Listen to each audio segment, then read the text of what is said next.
Alright, sculpture class. We're starting our final project of the semester. I can't believe we're already making it through. And you'll see the project sheet in the model. It's under the figurative one using oil clay. The last time a group of materials I gave you. I want to talk a little bit about the history of figure in art, as well as kind of these ideas of what we call figuration and representation. We'll unpack the terms a little bit, but first let's look at the history of figure in art. It doesn't just include humans, also animals, and different definitions, but mostly we're going to take it that way. So first off, almost as long as there have been people have been making images of each other and animals. You're like, yeah, well, duh. Well, it's an important thing to realize and think about, because when you're engaging this sort of topic, you're engaging with a really long history of art making. Art making that happens in sculpture in 2 dimensions. It goes way back to Paleolithic times. This is the Venus of Willendorf. It's made out of limestone from about, they guess, this time period. So really, really long time ago. I'm not going to go into all the details of it, but basically, let's just say Venus is a name that was added to it by the people who found it in reference to more Greek and Roman culture, which will happen way, way, way, way after this. But they think of it as a Venus figurine in the sense of that it is a sort of goddess or idol type of thing, figurine maybe, as well as all about fertility. So we could say this is a fertility goddess. It's small and it's handheld in the round. So in the round is fully able to see it on all sides. This brings up the idea for your project that it needs to be in the round. I'm going to show you various versions of figuration, and all of them, some of them are relief, but most of them are in the round. Just know that the examples are to show you different styles, not to have you do it in relief. You're doing this project in the round. So handheld in the round. Interesting subject matter. The face is missing. So it's all about fertility. And in this era of time, fertility is life, right? If your crops don't grow, if your herds stop producing, if you can't catch fish or kill an animal, hunting and gathering, then you can't live. And so there was a lot of their culture around about the ideas of fertility and the type of animals that they would use to survive off of. This is an interesting one. It's out of reindeer horn, and they carved a bison licking an insect bite. What's really interesting about this is that they used the shape of the horn, the natural shape of it, to create the image out of and to actually sculpt, to carve onto, rather than completely shaping it. So it's almost like a found piece of horn that they've changed. It's very interesting, handheld as well. Same type of idea. And also there's something kind of beautifully poetic about this piece and the way in which it's kind of capturing this moment that the artist would have seen, anonymous artist from so long ago, of an animal licking themselves / a wound or a insect bite. So really, really interesting piece, kind of very beautiful. All right, moving on to the next piece we're going to look at. Also 2 bison. So obviously bison were important in these cultures. A lot of meat, as well as their hides and things like that. This is a relief sculptures, but they're very deep relief in clay found inside of a cave. So you would need to do it in 3D, but it is out of clay. And they're modeled and attached to the clay cave floor. In these caves, they would have gone in and actually captured the images of things that they would have thought that they wanted to catch. And it's called hunting magic. So to capture an image is to capture the animal, is the idea. And they would have had rituals, and probably they think possibly there was some spiritual religious reasons, like shamans for this, as well as maybe a rite of passages and different type of things. But this would be part of that whole tradition. So we're seeing something here, something that the artist, let's just break it down even further. things that the artists care about. Okay? They care about the fertility of their crops and being able to capture animals. They're witnessing the world around them and seeing things and capturing it. Okay, there's that kind of theme here that you might want to pick up. Maybe you're not going to do bison for that reason, but maybe you will. Some people I know, a lot of people in the valley who are work in agriculture, so these type of concerns, albeit maybe they're not going to make a goddess, would be very, very relevant to them, right? And so there's things of this nature. You have to think about the bigger idea, not just the specifics of the way in which their worldview is, maybe every way of it, but the kind of common themes. Okay, going on to the Near East, 7000 BC. We're looking at this in a really quick manner, but the point is that for thousands and thousands of years, this sort of idea has been happening. This is also religious in nature. Jericho Skull. So they would have these skulls. This is actually using a human skull as the armature, and then building up over the top, and they have cowrie shell eyes. There's something about ancestor worship, possibly, as well as capturing the likeness of the person. They're quite degraded because they're so old, but you get the idea here that they were capturing a piece, or maybe we could say in future terms, like the medieval era on, a relic of a person and an ancestor, and then sculpting their face back on. And they think probably for religious reasons about the afterlife, maybe ancestor worship, and maybe possibly something of like an idea of a portrait to remember people who have passed away and your lineage. And they found these, and they would store them under their floorboards with other wealth in the ancient city of Jericho. So very interesting. What's the big theme here? Do I want you to take the head of someone you know, their skull, after they passed away and sculpt over it? No, that might be very creepy nowadays. But what I do want you to think about is the preservation of likeness as part of figuration. So we could say portraiture is a way of people living on after they've passed, as well as representation of them. Is it realistic? No, these aren't. But does it have to be realistic? And what does realistic really mean in terms of art? Well, we're going to talk about some of these type of terms in a little bit. The difference between figurative, realistic, abstract, some of those type of things to kind of break it down. The point is, though, I want you to think about the idea of what you sculpt maybe being something you want to save or something you care about. These are much different style, and I'm showing you different style. This is Sumerian, also the ancient Near East culture. What does it look like their eyes are? Very, very wide, because these are temple votive statues inside the temple. Votive means gift. And their eyes are open wide in front of divinity. So there's something to do about if they gave a gift of the statue or money, and the statue would be made for them. Every one of them, sometimes they're missing in a few of them because they're broken, have a cup in their hand, and so it's like an offering to the gods. Different style in the round. I show you this to think about another common idea is, where is it that you want to put this thing? These were made for a particular place, right? This was made to be held in the hand and moved around with the person. These are made to be standing in a particular place, a temple. So they have a sort of base on them, and it's been included and thought about as part of the sculpture. So you want to think about, how does this thing stand? Does it sit? Is it meant to just be in the hand in every which direction? Does it have a stand of some sort? Where does it go after it's made? Where's its home? Not just on your shelf, but conceptually, where do you want it to be seen as? Where is it located? Is it on the shelf? Is it by a book? Is it meant to go to a particular person?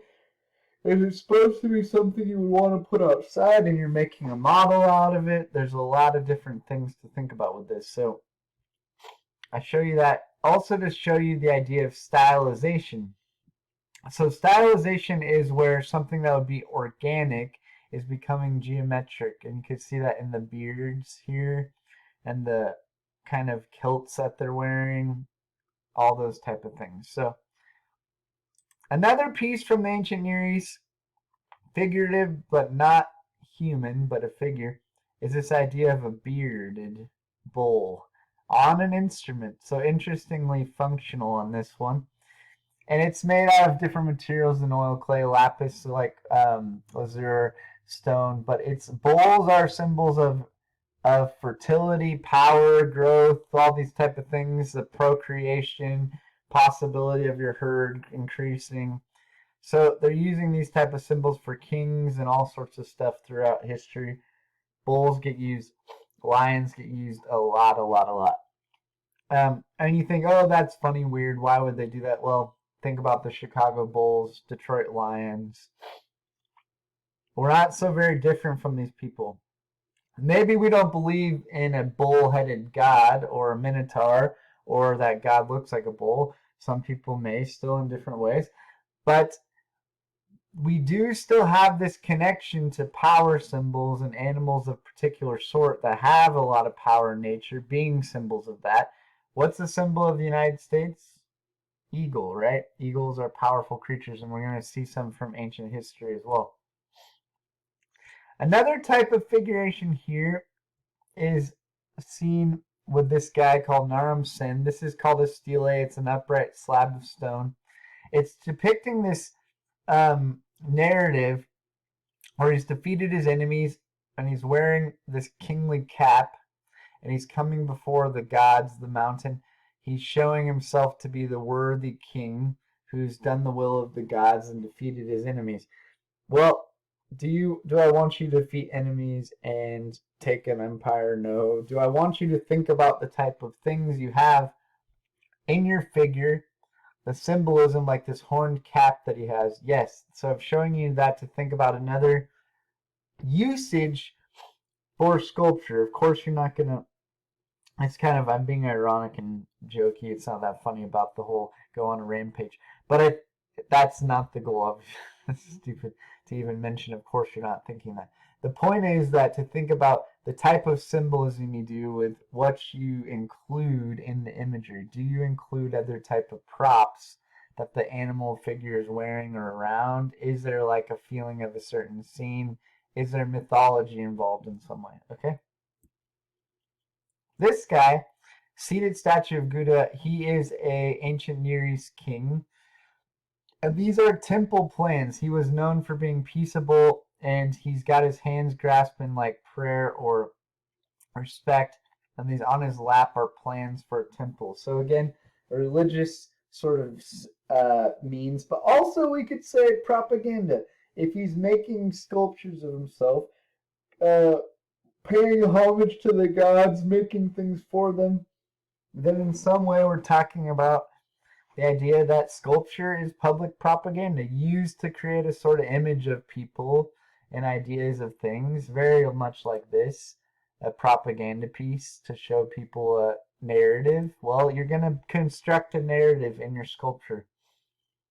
When you make something that's figurative, there's a lot of associations people are going to have with it.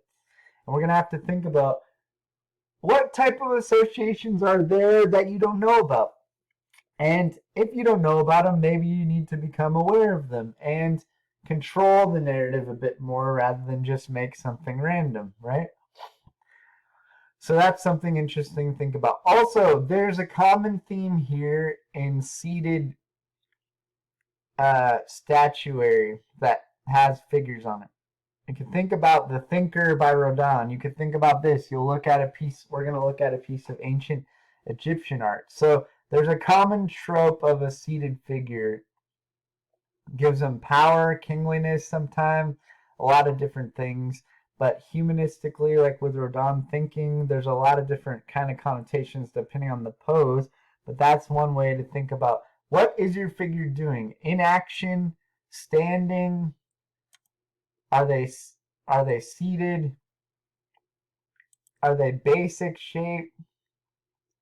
Do they have more detail? Think about that. action here with the bison. These ones feeling very still. Okay.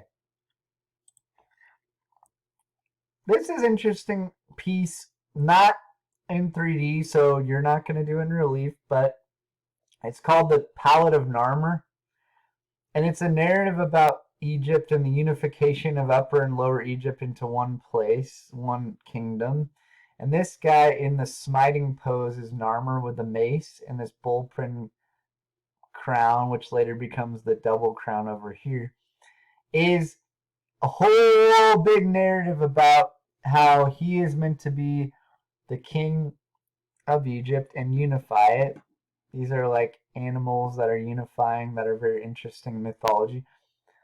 And goes all through. The point is, though, that I want to show you also, there's conventions of style in ancient Egypt, and each of these eras had sort of conventions of style. What do I mean?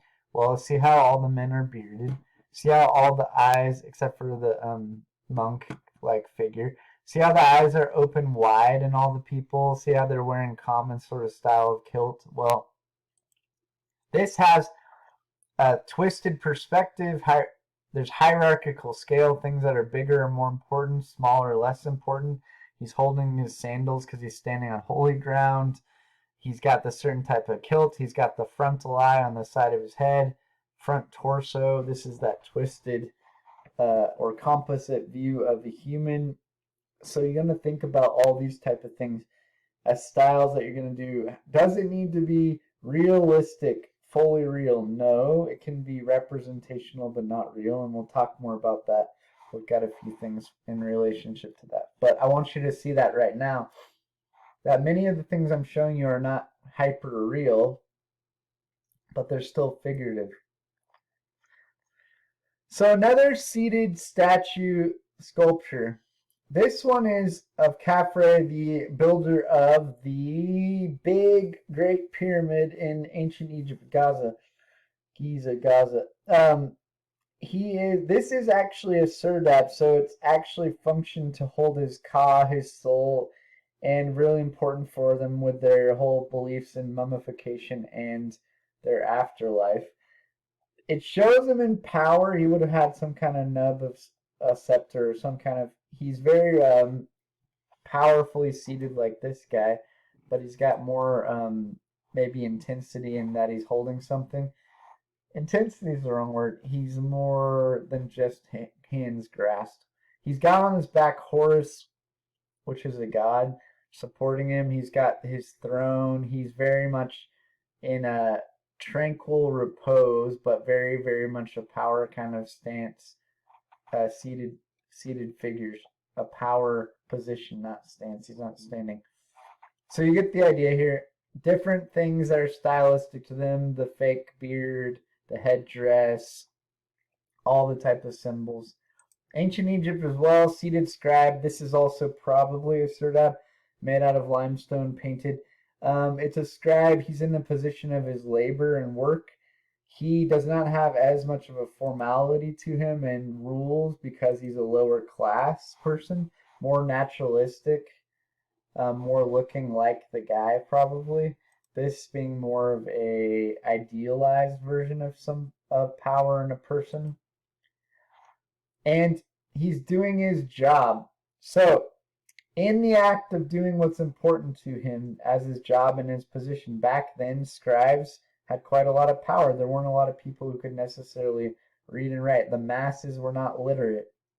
And so this was something he was very proud of, I'm sure, and made his living off of. And so his thing is part of an action or a job. So something to think about there as well.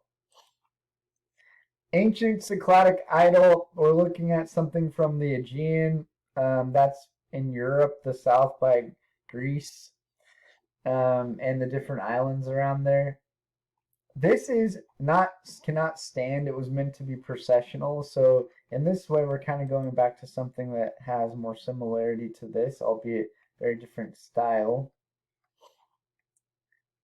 And we're looking at something that's meant to be a processional, maybe an idol, also possibly part of burial, like it's laying down in burial. broken up in thirds, sort of naturalistic knees, but all very, very geometric, probably originally painted eyes.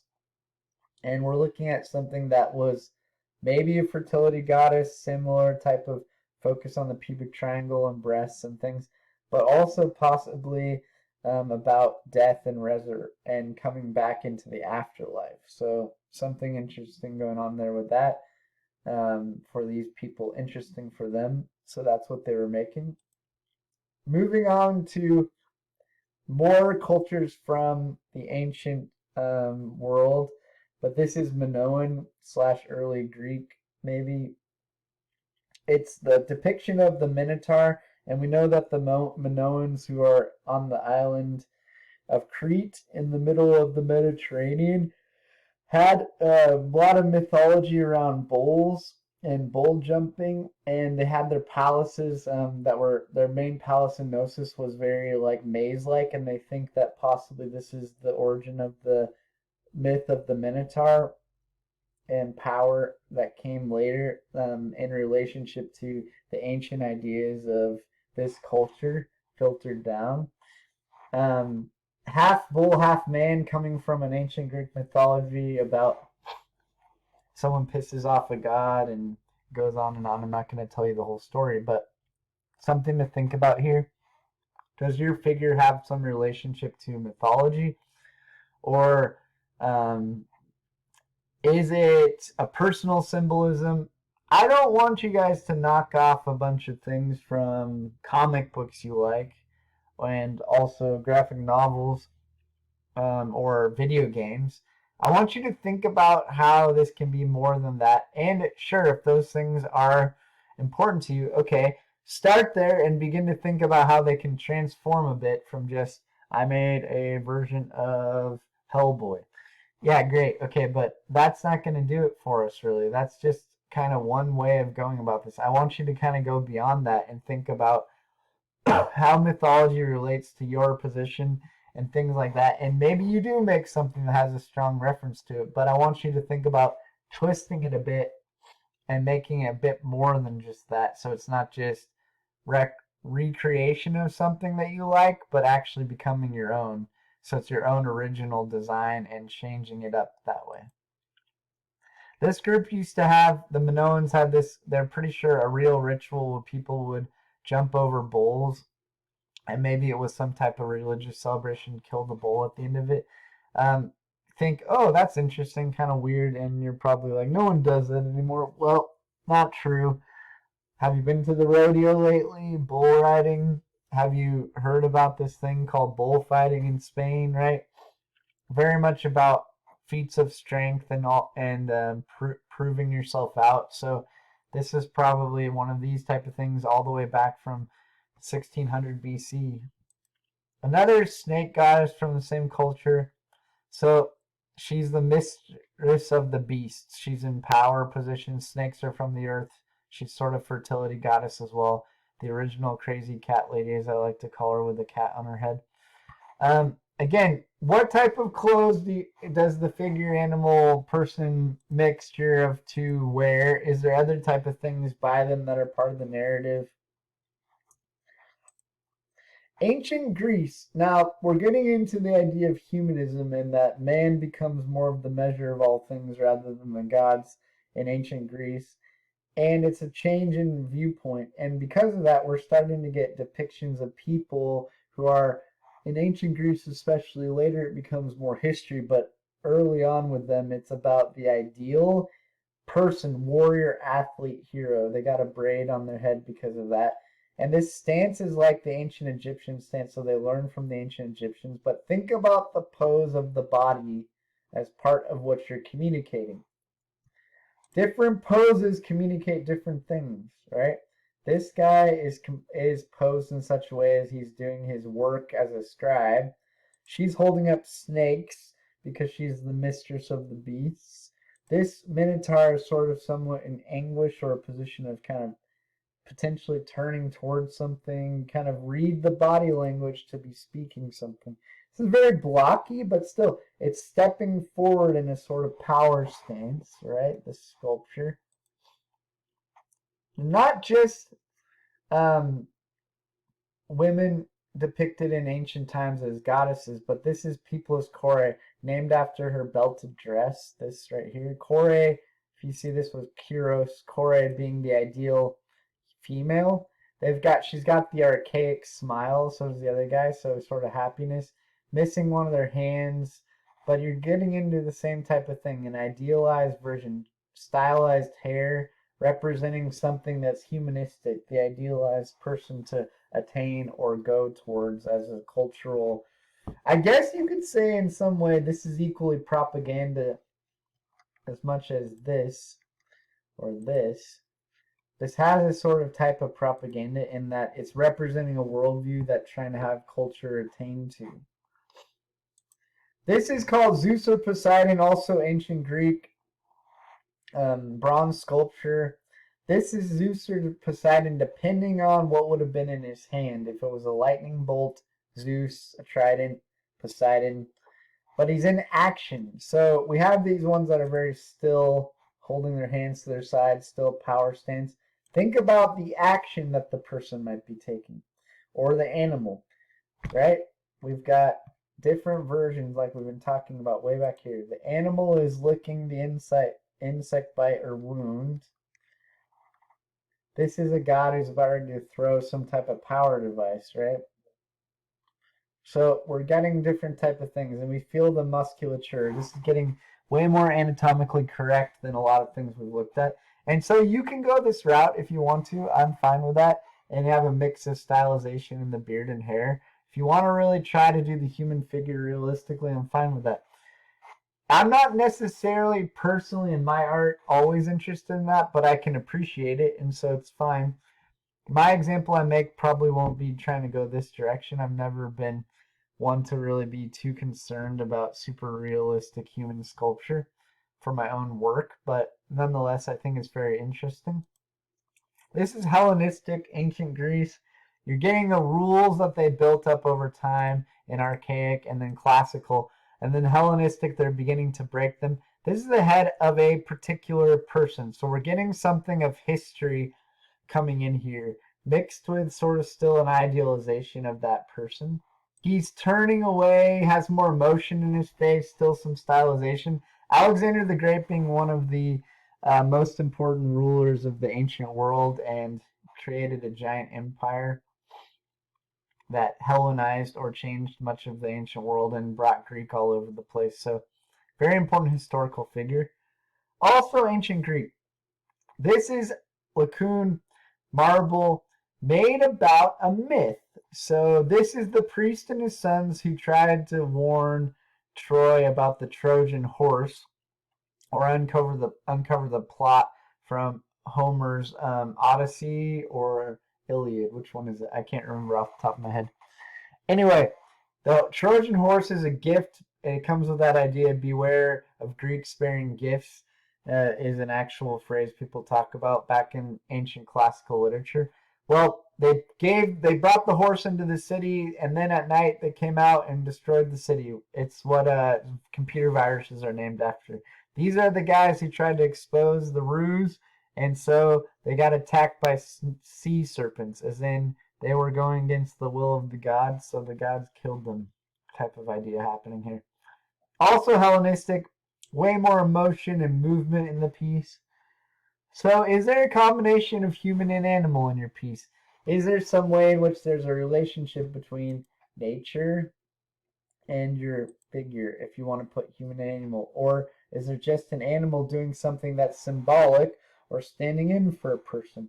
So thinking about this type of stuff, and you think, oh yeah, right, okay, also not how we think about the world nowadays. Well, I'll give you this idea to wrestle with here. What do you think all of these graphic novels, cartoons, Mickey Mouse, go down the list of animals with human characteristics, or humans with animal characteristics, all this type of stuff. Supernatural type of abilities in our Marvel comics. I mean, there's a lot of this type of stuff in our culture. We just have it under the guise of different types of fiction. And things like that. Well, maybe it was a little bit fictional for them too. Maybe they believed it. Maybe it was a moral tale to say, don't go against something like power structures. Maybe they believed it actually happened. It's all kind of we don't know exactly, and maybe it was dependent upon the person. We do know that it was important in their mythology, just like nowadays, in our postmodern world, a lot of people develop their own mythologies that are very important to them. See Star Wars as an example, right? So think about what you're making and how it relates to you and what you care about. Nike, also known as a winged victory. This very, very beautiful piece. I've seen it in person. It's in the British Museum. It's as if she's descending down from the heavens / on the prow of a boat. It's supposed to be like the wind is whipping and pressing onto her body. So you see some of the form of her breasts and things popping through her garment because of that. And winged mean like because she's like a goddess or related to Athena.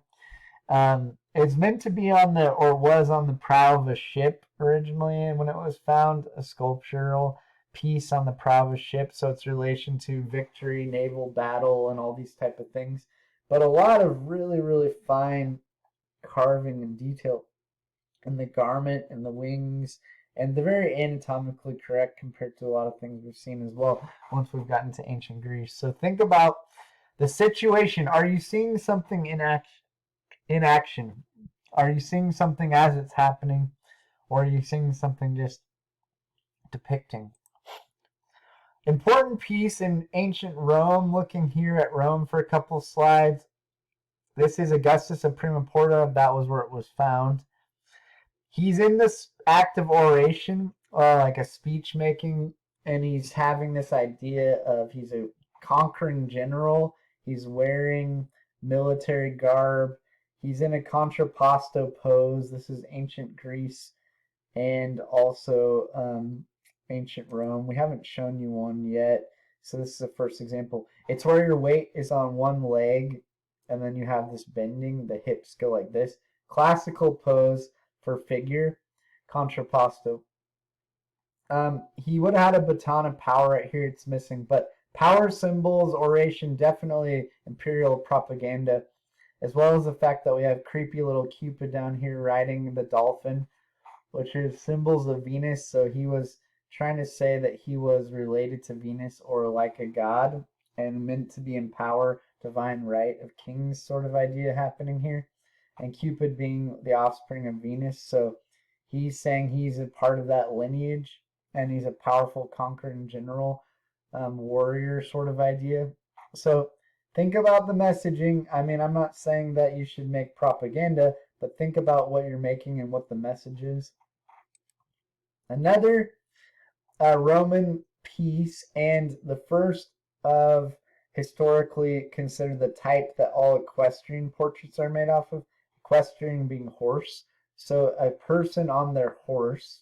This is Marcus Aurelius. He was also an emperor, one of the ones considered to be a good emperor. He's got his hand in a sort of oratory pose, or people think the idea of him actually staying punishment, saying no, don't hurt somebody. So he was a philosophical emperor. He wrote an important book called Meditations that you can still read today, History of Philosophy. So this is from a long time ago as well. It's in bronze and he's on a horse, so a power symbol. He's showing himself in a different way. If you see his hair, he's bearded on his face. He has a beard, whereas Augustus was clean shaven, but the hair is similar. That is because Greek philosophers had beards, and he considered himself a philosopher. So even though he was Roman, he wore a beard in that fashion. So this is interesting to point out. I'm pointing it out because of the type of things you show on a figure, animal, body, clothing will communicate as symbols certain type of message about the person or the story you're creating. And very much here with the horse, this is like a very much imperial piece, and it was shown in Rome in a power position, so he's being shown in a particular way. Propaganda as well. Different propaganda than this guy. He's not trying to say he's a god, but still propaganda nonetheless. Another piece from ancient Rome, this is popular to have a bust. So a lot of things I've been showing you have been the full figure. Okay? I want to suggest to you that you can also do what is called a bust. Head and shoulders, not the shampoo, but a bust. Way to remember it. The head down to the shoulders. This is a young Flavian woman, 25 inches, so about 2 feet. Really, really a lot of detail here. And it's a portrait, right? There's an idea in ancient Rome where the family, super important, paterfamilia. And so capturing these, and this was a fashionable thing for high society ladies to do with these, show themselves in these fancy hairdos, and to capture the family likeness. So we have a lot of that stuff going on. You can go this realistic if you want. This is getting into, yes, it's a bit idealized form of beauty, but we're getting into pretty realism here. And all of these pieces getting closer to realism, not just naturalism. So you can go that direction with this if you want. This is a piece of a really, really giant statue of Constantine. He was the emperor who moved the capital of Rome from the capital of the Roman Empire from Rome to a city he named Constantinople after himself, but also is now called Istanbul. So modern day Istanbul in Turkey. Kind of a figure in history that had changed a lot of things about the Roman Empire and kind of a direction of the world, in the sense that he created the Edict of Milan in 323 that legalized Christianity in the empire. And he has the idea of him being a Christian emperor, and his eyes are wide open sort of idea. But he's also very much in this giant statue. This is really, really large head, trying to show his immense power and that he's a worthy successor to the ancient Roman emperors. He was an emperor who became emperor from war and being successful in military conduct. So different ideas going on here. And kind of similar to Rome, the earlier Roman stuff, but different. The start of what you would consider Byzantium, which is a Christian Roman Empire in the east. Purse cover from Sutton Hoo. This is ship burial in England, and this is called animal style, and it's flat. It's repoussé with wells of glass melted into it, so raised edges with glass melted in. I'm showing you that these are interlacing patterning and figurative, so it's very, very the beginning of that Celtic style would not work. These are eagles attacking ducks, power symbols, and a sort of figure fending off wolves or jackals. They wouldn't have jackals in England, but wolves. So there's some sort of idea of power, animal struggle going on here, and it was very, very much a symbol of wealth as well. Look at all this gold and jewels, and then melted glass.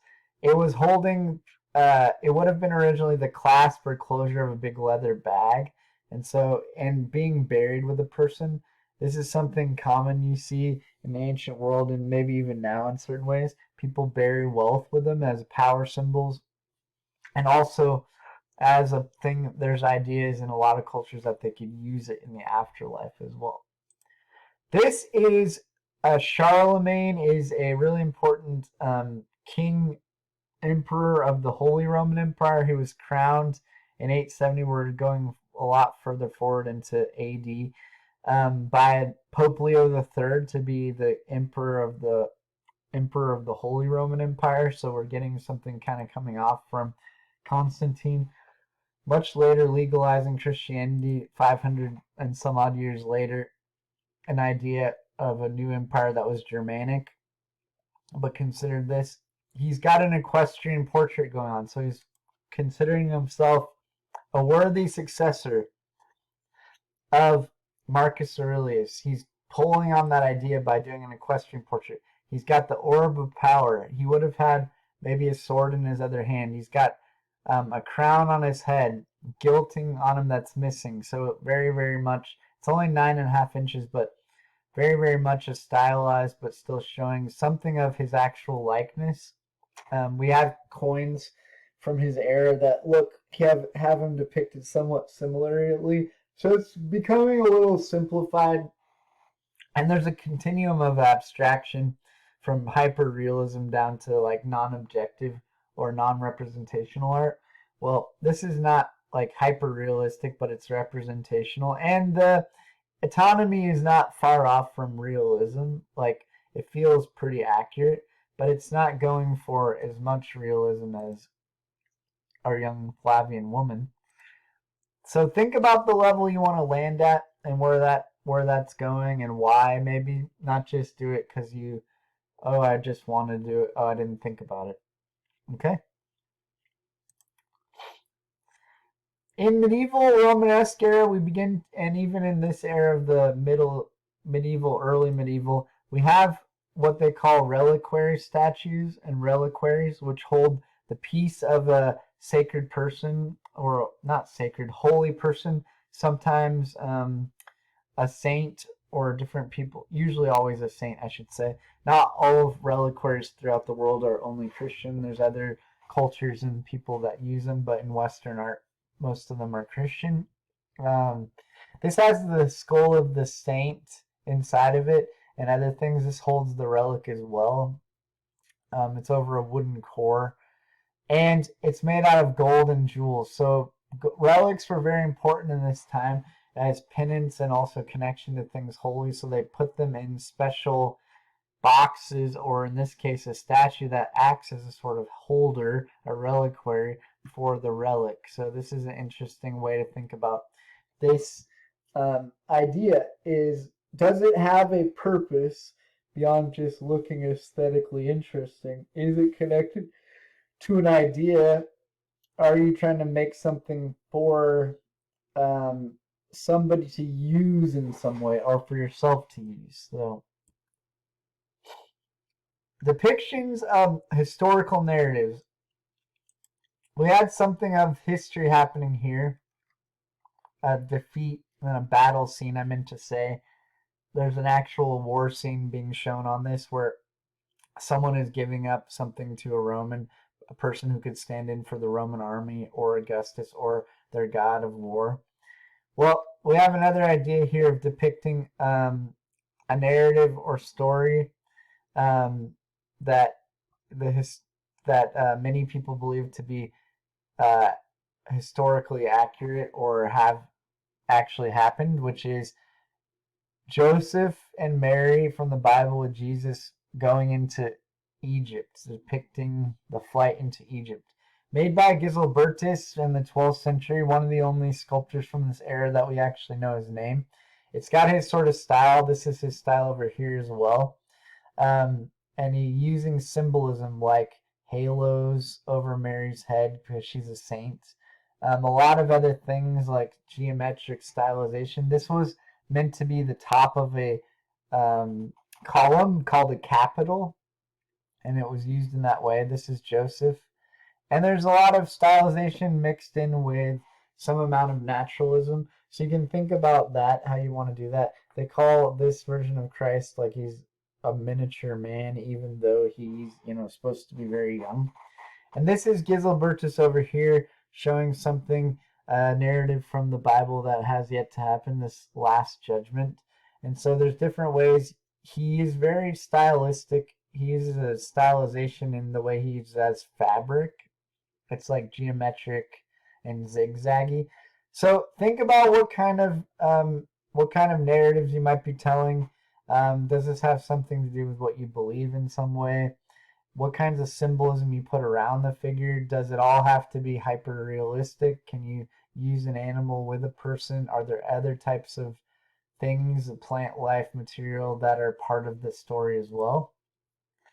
Different type of ideas from ancient mythology. This is from a bridge in Paris. These are like river dryads, that representations of the river. I think it's dryads, or is it naiads? Again, brain is not remembering which version. But it's on the bridge. They're like river gods. And there's different variations of them. And they're personifications of the river. So thinking about that type of idea, is there a way you can make something that isn't human have a figure associated with it, a personification, humanizing something? That would be very interesting to think about as well. How does hope look? What does beauty look like? What does disgust or greed look like? You know, there's things you could take an idea and try to visualize it. That would be interesting. These are gargoyles. They're water spouts on the Cathedral of Notre Dame. Well, the cathedral has been damaged since then on the cathedral that was Notre Dame. And they're meant to ward off evil. So there's some sort of idea here that it's a grotesque figure warding off evil, but also has a purpose to drain water away from the building so it lasts better. The masonry lasts. So is there some kind of totem, icon, imagery that you want to make? And again, sort of a mythological sort of type of creaturely thing. Okay? Last thing I'm going to show you from ancient times is from the portal of a cathedral. So the portal is the big door that you go into in a cathedral. And these often would show a lot of different figures. And there were saints and biblical figures that were shown in ancient times. I want to show you this because it's a different style than here. But also, they're all turning towards each other to suggest to you maybe you show more than one person. So a few people or one or two people together creating a conversation. And when you have more than one person, there's an idea of exchange and dialogue happening. So thinking about that type of idea, when you have more than one person, there's a different type of narrative happening. You don't have to do that, but you could do that. Don't go crazy and do so many that you lose track of time and also don't put enough detail into what you're doing and end up with poor craftsmanship. But thinking about that could be really interesting.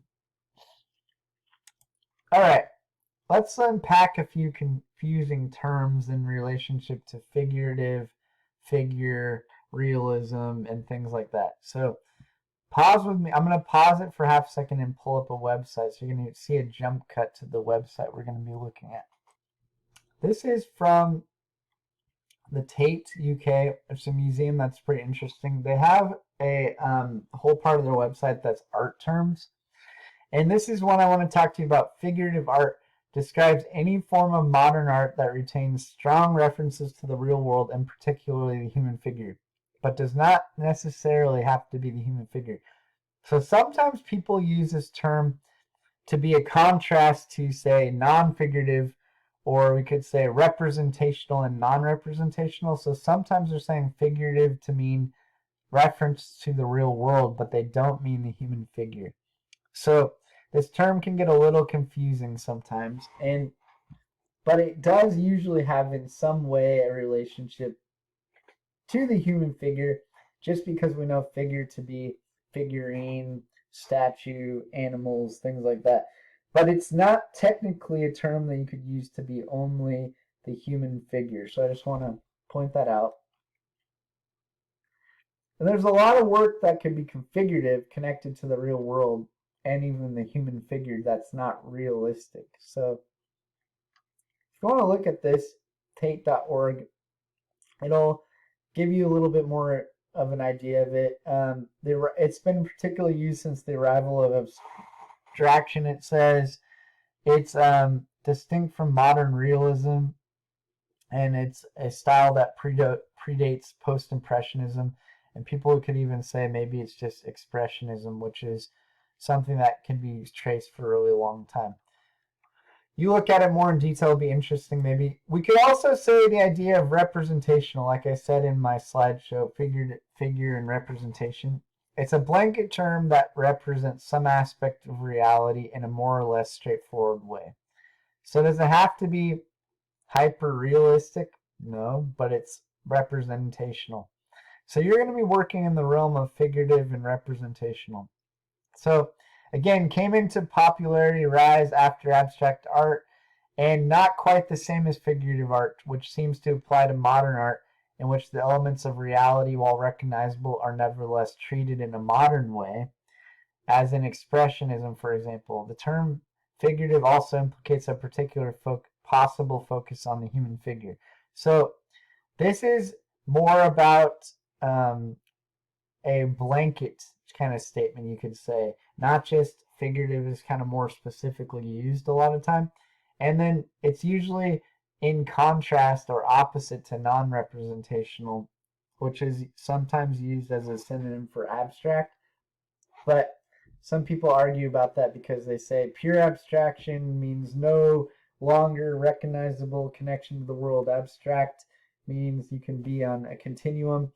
And in a way, if you want to get deep into the philosophy of it, but which I don't really think we care to necessarily, there's an argument to be said that all art, even realistic and hyperrealistic, is an abstraction because it's not the actual thing. So I'll let you ponder the mystery of that at some point if you feel like it. But nonetheless, realism is a specific sense of realism, and it does refer to mid-19th century artistic movement, but it's also happening now, of course. Painted from everyday life. Naturalistic means it's of nature, or how we would see things to be, and not all. Naturalism does not mean realism. You can use this word to be just anything that is generally feeling like it's somewhat accurate of life. So different terms that get really weird. And then there are some that are almost photographic, so like hyper-realistic. So they would say that until the 19th century, Western art was dominated by the academy in history painting, in mythology painting, and religious painting. That was very much about naturalism and doing it in a particular way. And then this kind of idea of realism begins to be sort of the regular everyday, not just, and it became kind of shocking to treat people like this, not just have history displayed in a painting or mythology displayed in a painting or biblical scenes, but to kind of go down to the everyday life. There's different schools of this throughout the world in different time periods. Ashcan school is an interesting one if you're interested in this, in painting. So something to think about there. I want to take you down to one other site, the MoMA.org, which is a learning site. Also, and say there's a lot of terms on here, and you can look at different ones. And if you ever have questions, you can use these sites like ephemera, etching, exposure, expression, facial emotion. This is something you're going to want to think a lot about when you're making your piece. What does the emotion or the feeling or idea you communicate through emotion and emotional responses in your animal or your person? Okay? So you want to think about more than just, oh, is it realistic or not, but what are you communicating in your work? They say figurative on this is representing a form or figure in art that retains a clear tie to the real world as well, not just a figure but a form, figurative. And for theirs, a figure is a representation of a human or animal form in an work of art. So you'll see that most of the examples I gave you in the slideshow so far have to do with the figure, human or animal. Now we're going to turn for a moment to, so I just want to kind of clarify those terms for you. I hope it makes sense. If you still have questions, feel free to comment on things. And I really want to make a point about expression being something you really want to think about. And we'll see that in the next kind of pieces we're going to look at that are more contemporary. Art of the now, not modern art, even is older or even prehistory, but actual things from now. So I'm going to pull up that slideshow again, and we're going to have a look at that for a little bit longer. So we spent some time unpacking the confusing terms. Now we're going to look at contemporary figuration, representational figure, and different versions of that aren't necessarily different materials from before. Some of them will be bronze or metal or different things like that, but they have much different themes, and they're using a lot of different stylizations, and they're pulling in different references, things that are from now, postmodern, modern world that we live in. This piece is called Silver Moon. It's an edition, a cast edition by an artist. A lot of the people I'm going to show you in the slideshow make art that's pretty sellable and sells all over the world. It's called blue chip. It rises in value despite the fact that the economy goes up and down. Why am I showing you that type of art? Partially because a lot of it is figurative, and because I think it's interesting for you to think about art that sells now and how it gets disseminated in looking at it. So kind of getting your mind thinking about contemporary art. This artist, Sophie Lee, is a Turner Prize winning. He was an artist from the Young British Artists, YBAs. If you've ever taken contemporary art history, you understand a little bit about that. He draws inspiration from an eclectic range, and he's oftentimes known for his paintings. He does a lot of painting, but he has done some sculpture. Religious sources from the Bible, William Blake, blaxploitation films, hip hop, and he was Nigerian. He is Nigerian, so he draws from that. He has large scale paintings that combine like ripples, dots, and things, and he's got a couple pieces that are pretty controversial. If you with the Virgin Mary, so if you Google him, be prepared for some of that to come up. A piece that was removed because of he had themes that were pretty intense.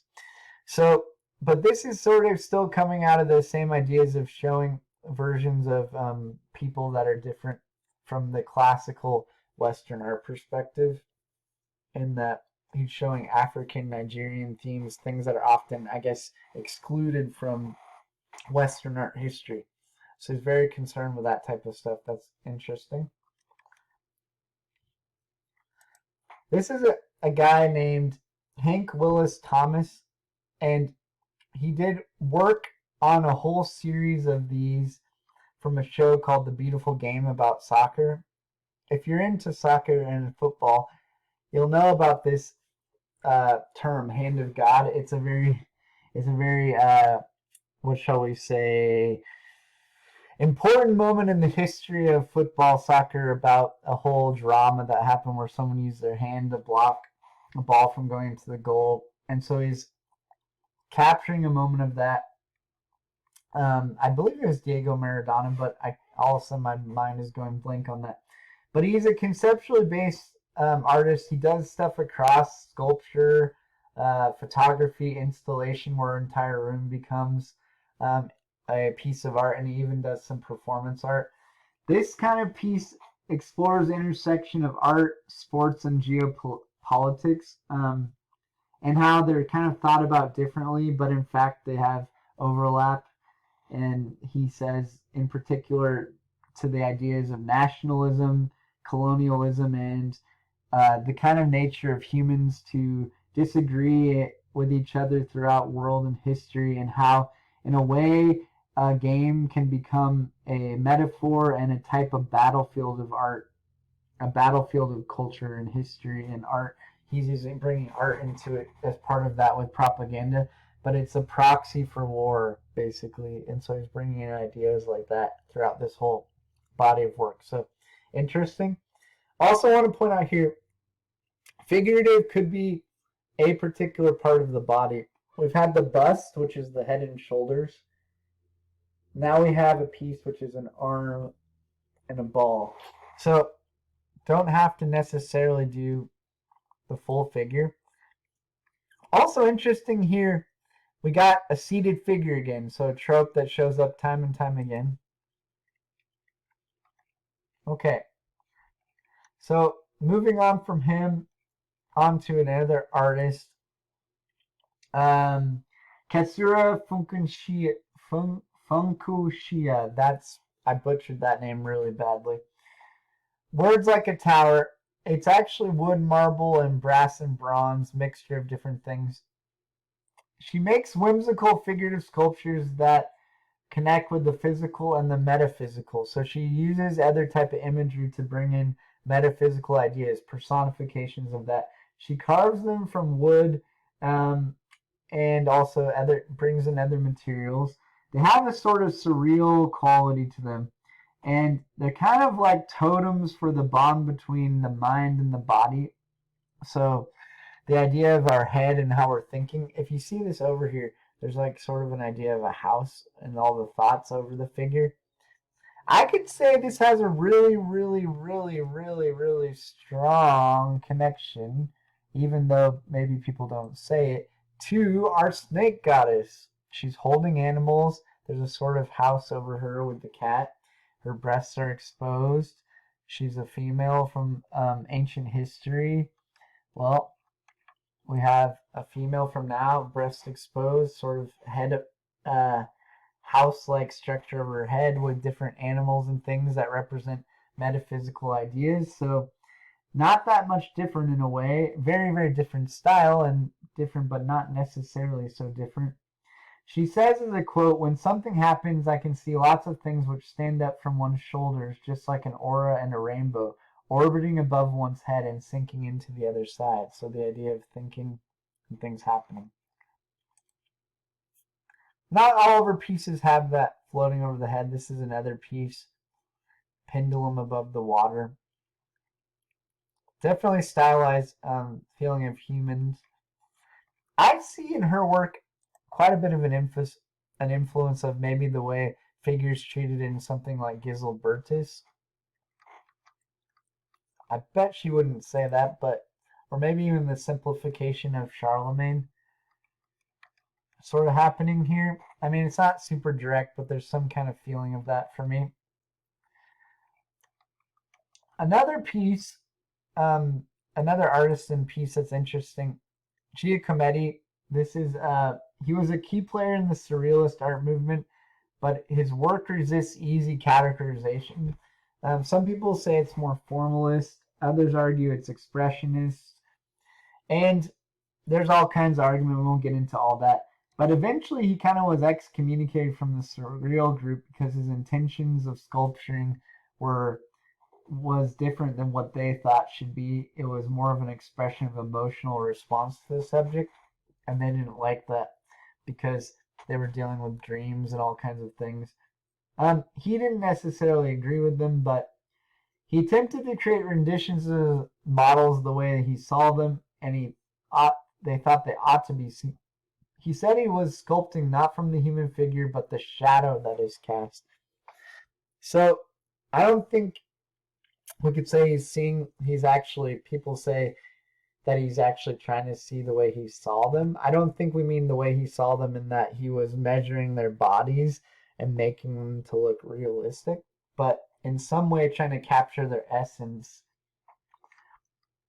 In some of his work, he had a pretty intense traumatic experience of death when he witnessed his friend die in a trip to Italy, and then in 1921, and this is much later. So in some way, in 1960, this piece is, people say that from then on, all of his work in some explicit or not as explicit way has a way in which he is kind of dealing with that, describing the feeling of death through living or moving and walking forward. You could think about that might be part of this also. This is an interesting piece. I show it to you because it's an animal. Again, we haven't seen as many in the show before this. We were looking at a lot of human figures. But I also wanted you to think about the way in which you can use pattern or motif as part of your figure. So that's coming out of the last project, right? We have the ideas of motif, repetition. And so maybe there's some kind of repetition that you can use as part of it that might be interesting. Interesting way to think about it. Stainless steel, carved and painted and varnished. This artist is Hiro Endo. The streets of Tokyo and the world of manga inspire him to create bold, vibrant sculptures. He emerged in 1995 as an illustrator and then quickly began doing work in a lot of other mediums, painting, digital media, sculpture, and video. And in 2005, he founded with another artist the neo-pop artist studio called Crazy Noodles. which has 10 artists in it. It's pretty interesting that he works in a lot of different ways, and some of the people I've been showing you do that. And I think a lot of people nowadays don't like to consider themselves a sculptor, painter, whatever particular genre only. They think of themselves as an artist, work with all sorts of materials. So he does a lot of other type of things with urban Japanese landscape, and he's known for lacquering resin, bronze, or sculptures of cats in glossy paint. So he has recurring characters like a sumo cat, a samurai, a robot cat. So he's kind of creating like his own versions of mythology in a way. He has incarnations of it that kind of have the idea of the lucky cat. So he's using things from the past and doing his own spin on it. And I guess you could say this is a lot of the postmodern world we work in and live in and people do work in, is taking and creating your own cosmologies, basically. So an example of that here, for sure. If you want to do that type of work, I would suggest to you that you cannot forget the visual symbols and things that people have known for centuries upon centuries. You can try to create your own cosmology, that's fine. But it will bring forward with it all the things we already know about the world. You can't get away from it too much. You can push it and pull it and twist it, but it's still there. So Joseph Rosado, American-born, 1962, Roosevelt elk. It's crushed glass, whitewash, carving, and DNA. Pretty interesting combination of materials. You're going to use oil clay, but I want to show you the form. That's what I'm trying to show you here is form. He uses a large amount of materials, obviously not just pure one sculptural material. And he uses spectacle to disarm an audience. He talks about he wants to open up truths about man and nature. And he says that on the surface it may look like he's making representational art, but the hidden reality is different. He's done things like made butterflies from fighter aircraft pieces, used whitewash and tar to tell the story of human behavior refusing to disappear, and he uses things like old 800-year-old trees as a historic reference to modern humanity. So he's using specific materials to communicate ideas.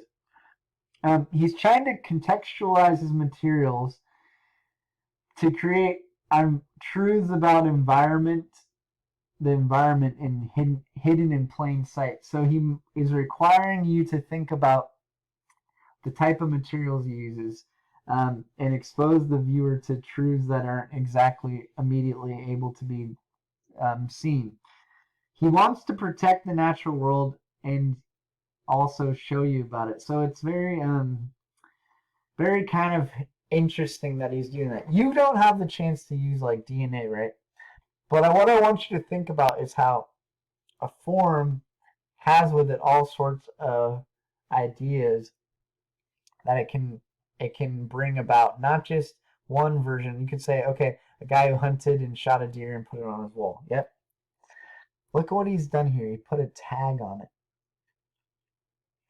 That little addition of a tag changes the whole thing in a way. It changes it to maybe a sale, or depending on what's on the tag and from the description, I'm thinking has a lot to do with classifications in science. And so that changes things dramatically, as well as what's around it begins to change it a lot too. So it's more complicated than just immediately what you see. Another version of his with a buffalo. Same type of ideas happening here. So, interesting stuff. The inclusion of the DNA is a particularly important thing if you think about it in relationship to his ideas. So, moving on to a different artist, a couple pieces by Luis Kruger. This is called Man Polychrome Pine, so it's made out of wood from 1955. Older piece than some of the other things we just started looking at. She had an art academy education, but she was also trained in shipbuilding, metalworking, and woodblock printing. So that's interesting. She had her education that accounts for part of her blocky aesthetic and her preference for wood and bronze. So her kind of aesthetic is based on her craft education and the type of materials she works with. She's inspired by folk art and craft. So there's a lot of work. Folk art is thinking about outsider art, people who aren't necessarily trained as artists. So she had the academy art education. She was trained as an artist, but she's inspired by people who work outside of that folk art and kind of bringing in their aesthetic into the work that she makes. She also works in embroidery and patchwork, but these sculptures of humans and animals are her most well-known ones. She has a really simplified approach to depicting the body's gestures and the figure, and I think I really enjoy it in a lot of ways. And I think the subtleness is really beautiful in a way in her work and the kind of geometry mixed into it. She's using a lot of craft traditions, and I find it interesting to kind of bring in outsider art, but it's simple in a way, but she's doing a really specific design and thinking about what it is. 1970, so this is coming forward quite a lot in her career. Wood with plexiglass, I spelled that wrong, eyes. Really beautiful piece, and it's meant to stand up, so there's like a stand going on with it. Interesting. So think about how your work sits in space. This is flat and it stands fine. He had to create part of the ground for it to stand up like this, metal. She added these feelings of legs to it, but it still feels okay because she matched it to the style. We know it's for standing up like a strut, so it doesn't bother our eye because it matches. Another piece of hers from that 1970 era is a frog here that has that same geometric quality to it. Plexiglass eyes. I like the way she's painted it and her patina and finish. I want to point out something here that's going to be important for you to think about where the joints are in the bodies or figures that you're making. So think about where the joints are, where things connect, and really making those clear in your armature when we talk about that later. Moving on to Fernando Botero.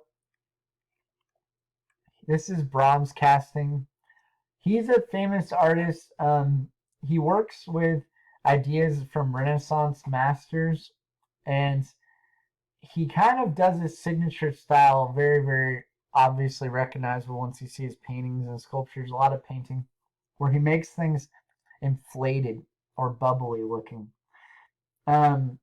He has people call it a boteromorph because he's making bulbous renderings of these familiar images like from the Renaissance. There's a lot of them, you can see them, where he makes the same image but he makes them in his own style.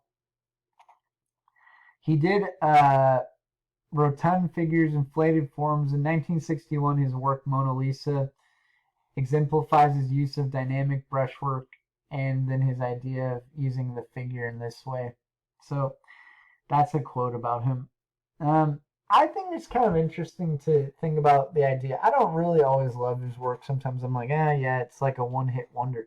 But it's interesting to think about the idea of taking something that's so loaded from art history, like a image that everyone knows, and then making it in your own style and inflating it and dealing with it. It has a little commentary about it, right?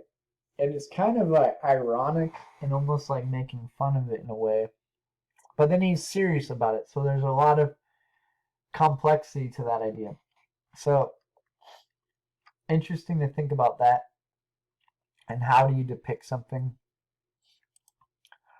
This guy is he was born in 1982, it's 2015, so pretty contemporary, not that long ago. He's born from Iraqi parents in Rome, and he grew up between Rome, Florence, the Netherlands, and Antwerp, so all over Europe. He moved around to a lot of countries, and it kind of reinforced his idea that belonging went beyond geographic borders, and that kind of acted as a framework to his work, but also his desire to outline common human experiences. So when he was growing up, he saw images of the Gulf War, suffering and violence became sort of this idea in his head, inevitability, and being from Iraqi parents. So he's kind of dealing with that difficulty. But then at the same time, he grew up in Florence and Rome and had these ideas of beauty and classical sculpture and even the material of marble going there. So he's kind of contrasting these things, a grotesqueness with that.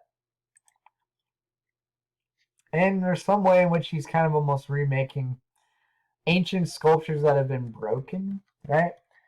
So if you think about the way we looked at something, now it's been a little bit ago, how these have been degraded and broken down. They weren't like this originally, but over time, well, he's kind of making them like that right off the bat, so to speak. Like a wear that's happened to them. Okay, so that's interesting. Another artist I want to talk about for a second. He is from New Zealand. He is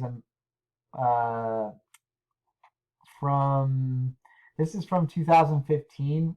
He works and lives in New Zealand. He's a professor there, I believe, in Auckland. He makes a variety of work as well, sculpture, photography, different types of things. And he kind of plays a lot with originality, authenticity, and ownership. He blurs things between things, and he likes this idea of translation and weaving between what is considered high art and not high art, things that are mass produced. And then he deals a lot with things that are basically have a high gloss, high production value thematically, but also he likes to critique colonialism a lot. He has a way of sneaking up on you, they say. He has things that make you think, oh, it's just one exact way, and then you start looking at it and thinking about it a bit more, and there's a lot of politics beneath the surface of his factory finishes. So they're beautifully made, but they also have a slyness to them, is the idea. You see, okay, well, what's this guy? A guy with a suitcase, umbrella. He looks like a businessman, maybe from London. You start unpacking it a little bit more. It's very slickly finished. It's on the wall, and it looks like a Magritte painting in a way. The kind of things that Magritte does, which is a surrealist. Well, where is New Zealand? Way down by Australia, right? And it was colonialized by the British. So there's something here that he's probably starting to talk about as he's a native.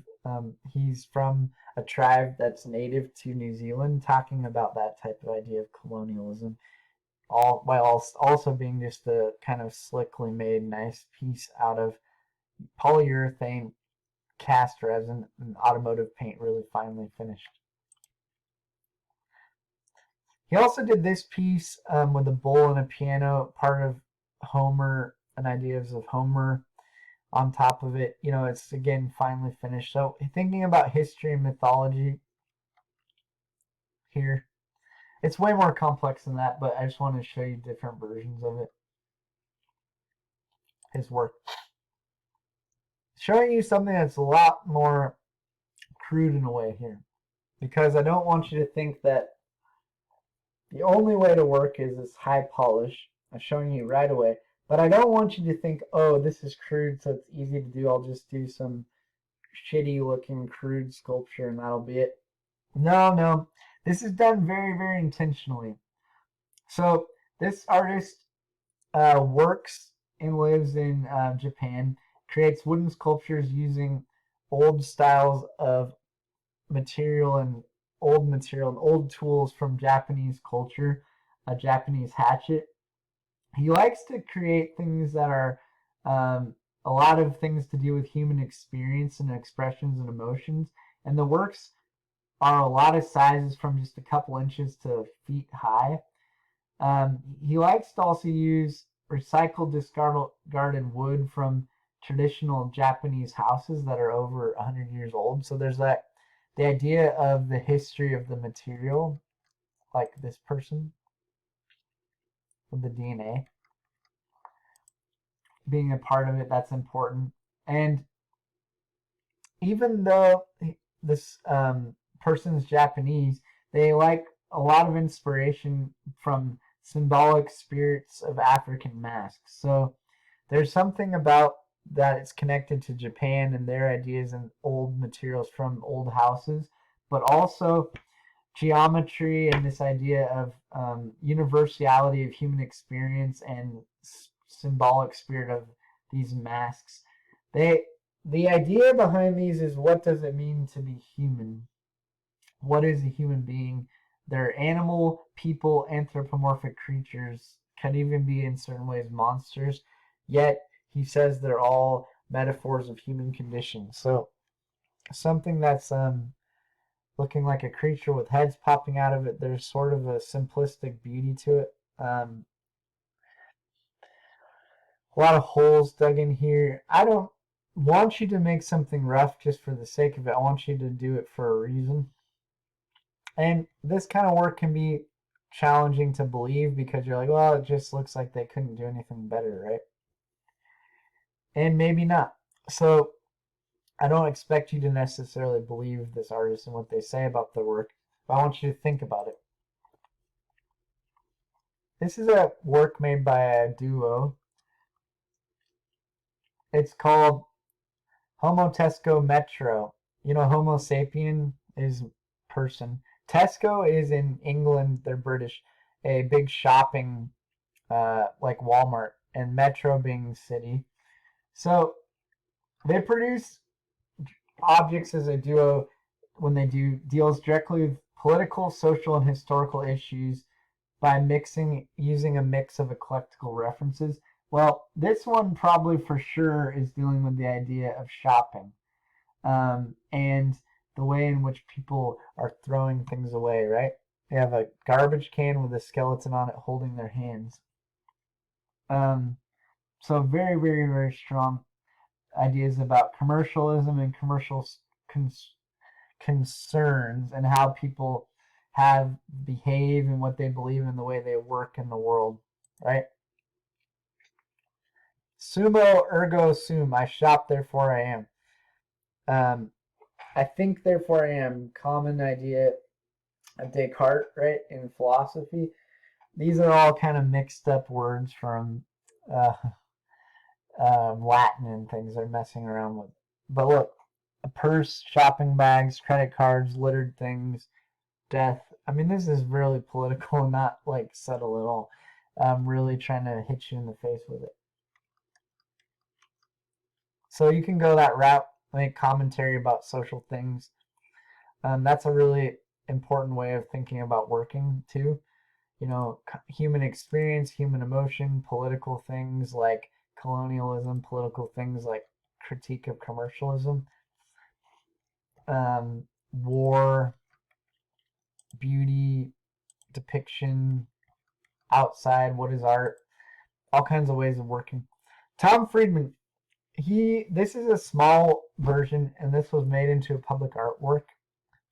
He is an American also, stainless steel. This one and that one. He's got a really, really, really wide range of things he works with, inventive and idiosyncratic. He uses styrofoam, foil, paper, clay, wire, plastic, hair, and fuzz. If you see here, these look like they're made out of foil, even though they're stainless steel. Well, he probably originally made a piece out of foil, made a mold of it, had it cast small size stainless steel, and then eventually made into a public artwork. I think it's in Texas, if I remember correctly, outside of a football stadium complex. So the idea of a huddle, coming together as a team, rugby huddle, football huddle, all those things. He likes to work in a painstaking, labor-intensive methods to create things from life. in each piece it says he pays obsessive attention to detail and the idea of replication. Well, in some of his other work, that would be even more true. This is how he usually replicates things like video cameras and wood and paint. This is made out of wood and made primer gray. What's the replication here is almost like a replication of his own sculpture, and it feels like aluminum foil. So there is that sort of thing there, but it's hiding it a little bit. He likes to think about things, make things from everyday life in order to make people think about things they haven't thought about, or to think in a new way. This piece is probably deviating a bit from his normal work, but nonetheless, still the idea of foil and somebody huddling together and teamwork is all kind of happening in an interesting way. Another artist, I'm showing you artists from throughout the world, different people who work in different ways, not just Americans, not just Europeans. This artist is Korean and New Zealander. He moved to New Zealand back in the day in 2003 and became a citizen, but he wasn't born there. He works in a lot of things, and he teaches at the University of Auckland. He likes to construct things like he has the famous ones that are large-scale egg shapes from fiberglass and woolen things on the top. And it's kind of working a lot of times with entertainment. He celebrates playfulness and an essential idea of to be seriously creative, you have to have a playfulness, and he's working with that idea. He's pretty interesting artist, and he's trying to take it to an international audience right now, basically. So he's kind of working in those ways. I think it's interesting here to have something called like a mouse gesturing, and there's definitely a feeling of play and fun happening here. Another piece I really like, this is a chicken on rockers. Kind of has a reference to like pop and funk art, but it's way more highly finished. Using fiberglass is like a resin that you laminate, so it's got really, really fine automotive paint finishes. But this is kind of really funny, and it's got a lot of humor in it. It like feels like a children's rocking horse toy, but also a lot of other things are happening. So I like this. It's fun to think about other ways of working that aren't just serious political critique. But yet at the same time do have a serious thing about them is really interesting. Fun and play and humor can be equally serious, but in its ideas, but doesn't necessarily have to be heavy, but can have a really good punchline that makes you think about the world. This guy, Yoram Wilberg, these are the tops of trophy tops that he remakes at a large size.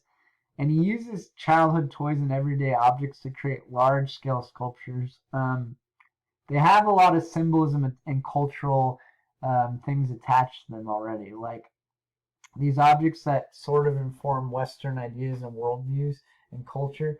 So bringing them to life size, he kind of distorts their original function, but then brings out more of their conceptual meaning to focus in on it and make people think about what they really are when they're enlarged beyond their small size. So he uses also toy soldiers, and then plastic cowboys and Indians, wedding top bride and grooms to make us think about the way the world has been kind of set up, and our thinking has been set by all kinds of things. And even in childhood, like achievement and getting a trophy, and everyone gets a trophy, all these type of ideas. I want to look at, this is the plastic soldier one. I want to look at a project called Boy with the Frog. It's at the Getty, but there's another version of it at somewhere in Venice as well. It's a pretty large scale version of a boy holding a frog like this. So this is the close-up of the face, but I want to show you an article about how it was made as well. So hold for a second while I pull up that website. This is from the Getty's blog, where this is located, and it shows you some images of how they made it. This is when it was still wrapped up in its installation. And it's kind of interesting. This artist works with a a founder this place called Handmade Facility of Art Fabricators. So he works with fabricators, which is common for large objects that are in public spaces, public art.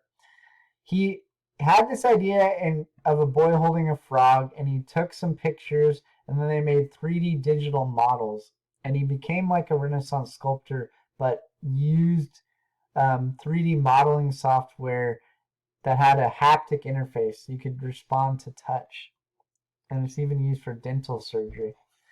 After that, they printed off versions of it in urethane foam, different sizes, and they could kind of decide on the scale and other little details. Pretty interesting. And then his team of fabricators from that place made molds, and then they created the final out of the pattern to create sculptures out of fiberglass and steel. So that's out of the urethane.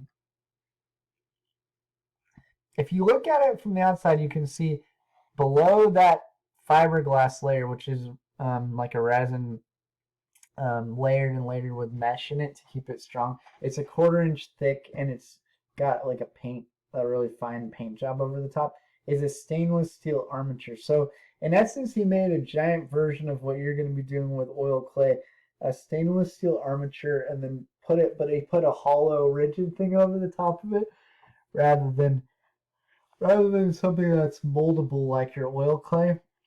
People do this a lot with stainless steel. Even their bronze sculptures will be an armature inside of it like this if it's really large. It runs all the way down the feet.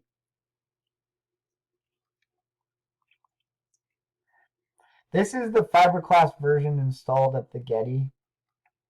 It was completed in 2008, and there's another one that's been put in. This is it. I don't know how to say that museum. That's in Italy, in Venice, which is now in stainless steel. So that's pretty amazing. The main difference between the two, besides where they are, is the stainless steel one is a lot heavier. Shows you the kind of detail that they made.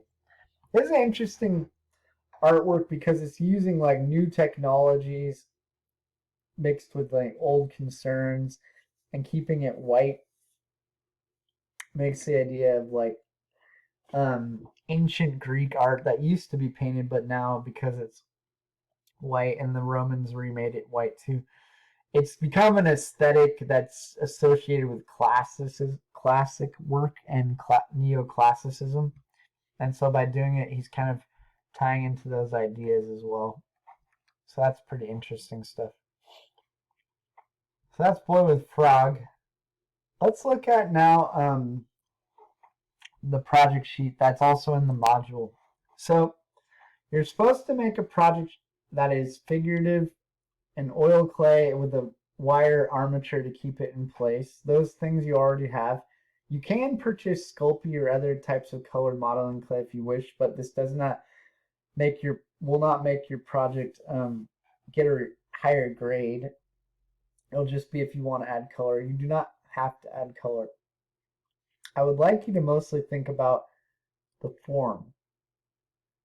And so maybe not adding color is better because you can think about the form.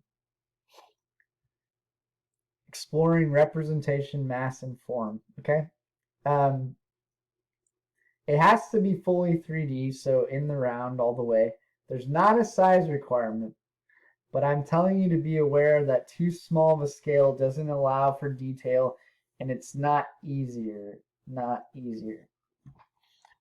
The planning sketches need to be turned in with the finished product, so you're going to take images of it from multiple directions as well as the planning sketches. Figurative, representing forms that are recognizably derived from life.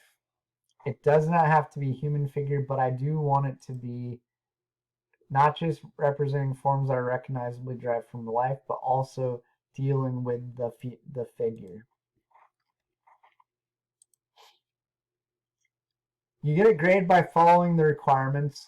If you don't do it in the round, if you don't turn in your sketches, things like that, it's going to affect your grade. How you resolve the assignment. Creative resolution. That means thinking about something that's not just you knocking off a Marvel character or a Star Wars character, but resolving it in ways, even if you use references, this guy's using references, he increased the scale and kept the flashing and did a lot of things that help us think about toys in relation to the world and being so large, right? He didn't just knock something off. How you complete it, how refined it is, what the surface is like, if it's expressive and conceptually clear, that means your idea is clear and how you kind of express emotion or thought. You experimented and tried to push it. You participated in critique and pre-project dialogue. That's about if you engage with those discussion boards or not. And then you need to turn in the sketches. Other artists you can work at from the slideshow, a lot of different people I put on there. Look back on the slides and see the names. Also more of Giacometti's work. People I did not put in the slideshow, but so I'm going to show you this quick video, minute and 19 seconds long, about, it shows you time lapse of armature with the type of clay that's like yours.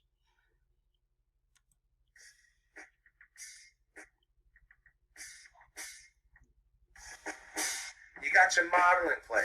Maybe you want to make a figure. Maybe you want to make a tree or something. You need an armature in there to hold it in position. You can use your steel wire. You got 50 feet of it inside of your kit. You can twist it up real good like this. You can make a little guy. You can put your clay all around the guy. You can heat it up.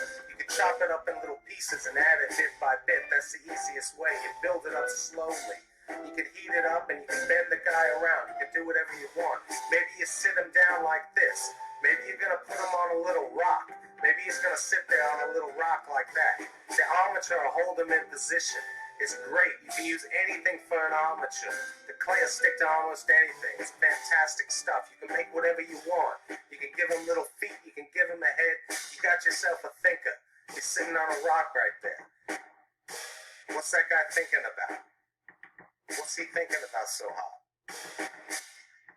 In my field,